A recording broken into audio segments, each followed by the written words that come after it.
All right, today we're going to dive into a really cool idea that basically flips traditional business strategy on its head. It's called Blue Ocean Strategy, and it's all about one thing: creating brand new market space and making your competition, well, pretty much irrelevant.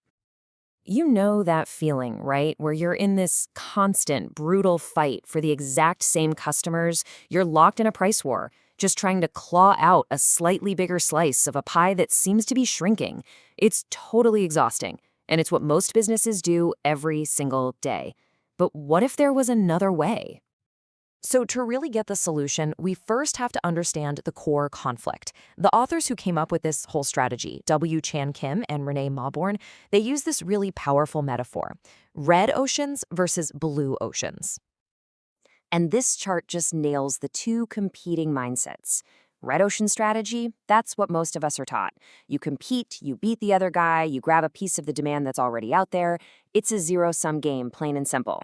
Blue ocean strategy, though, that's about creating new demand. It's not about beating the competition at all. It's about making them irrelevant by creating this massive leap in value for customers that just nobody else can match.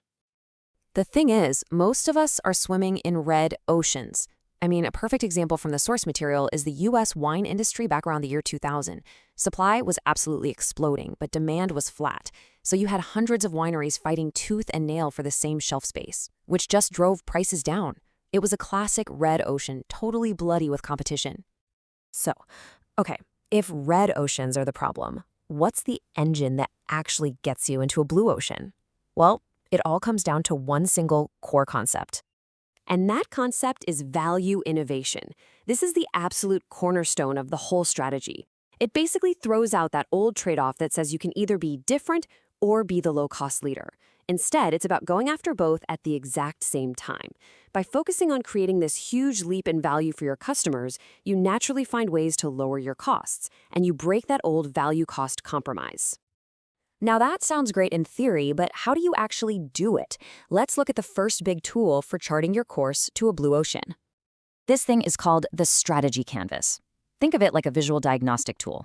On the bottom, you have all the factors an industry typically competes on. Price, marketing, all that stuff. And this canvas for the wine industry shows a red ocean perfectly. See how the lines for the fancy premium wines and the budget wines have the exact same shape? They're all competing on the same things, just offering a little more or a little less of each. And now look at the contrast. This is the value curve for Southwest Airlines. It looks nothing like its competitors. So why is that? Well, because Southwest wasn't trying to beat other airlines. No way. They were competing with the car. They offered the speed of a plane at the low cost and convenience of driving your own car. They completely redrew the map of the industry. Okay, so how do you create a crazy different value curve like Southwest did? Well, that brings us to our next tool, which is a really simple but incredibly powerful framework for action. This is the 4 actions framework. What it does is force you to challenge every single assumption you have about your industry by asking 4 key questions. First, which factors that the industry just takes for granted should be totally eliminated? Second, which factors should be reduced way, way below the industry standard? Third, which should be raised way above it? And finally, which brand new factors, things that have never been offered before, should be created? Let's look at a real-world example. This foreign exchange company, EFS, used this exact grid to totally transform their business. They eliminated the traditional reliance on relationship managers. They reduced the role of account executives. Then they raised things like ease of use and speed to a whole new level. And they created stuff the industry had never offered, like automatic confirmations and package-style tracking.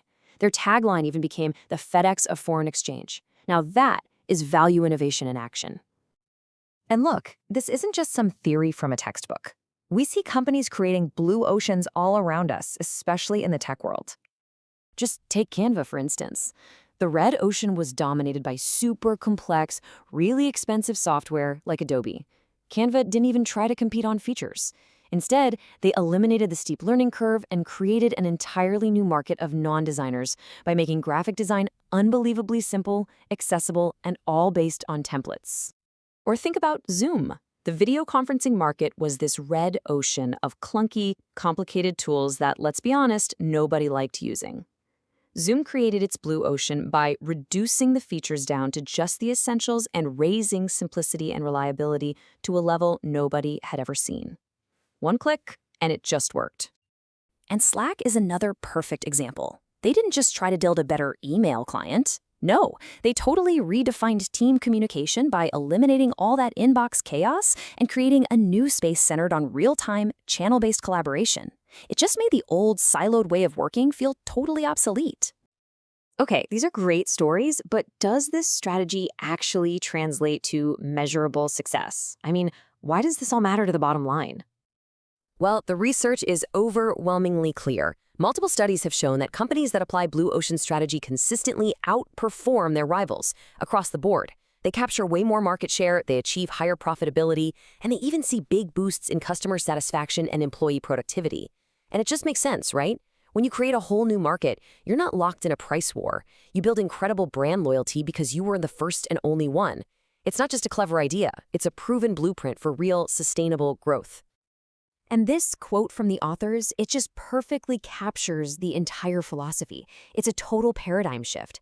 The goal isn't to outcompete, it's to make the competition irrelevant by creating something brand new. And here's the real secret to how you do it. You shift your focus. Instead of fighting over your existing customers, you start looking to this vast ocean of non-customers. These are the people who currently refuse your industry's offerings, or maybe they've never even considered them.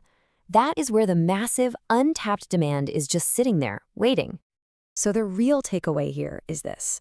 Start looking beyond the accepted boundaries of your industry. Start fighting over that same small slice of the pie, and start thinking about the huge market you're not even reaching. Ask yourself, what assumptions can we challenge? What compromises are our customers being forced to make right now? And what new value can we unlock by breaking all the rules? Because somewhere out there is your uncontested market space. The only question left is, where is your blue ocean?